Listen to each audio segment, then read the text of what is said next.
अस्सलाम वालेकुम दोस्तों। जी दोस्तों, अभी मैं आपको एक और टूर्नामेंट में उड़ा हुआ कबूतर का शौक़ कराऊंगा। ये तकरीबन 437 तक ये उड़ा है। ये देखें जी, इसकी आँख का शौक़ करें।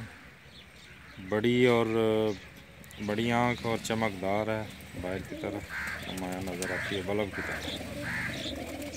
4:37 पर बैठा था ये टूर्नामेंट।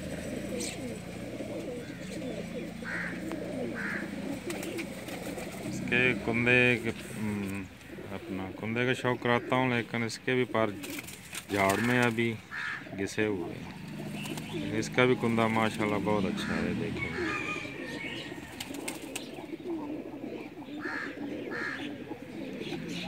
7 दुम के ऊपर लगा लें।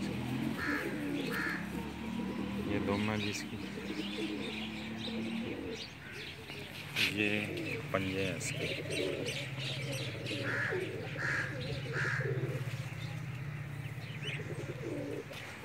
ये इसकी बॉडी शेप दिखा रहा हूँ।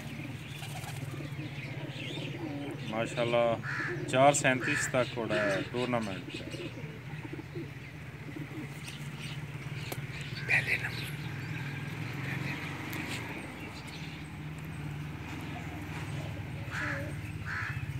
ठीक है दोस्तों, इसके साथ ही इजाज़त चाहता हूँ। अल्लाह हाफ़िज़। उम्मीद है ये भी आपको कबूतर पसंद आया।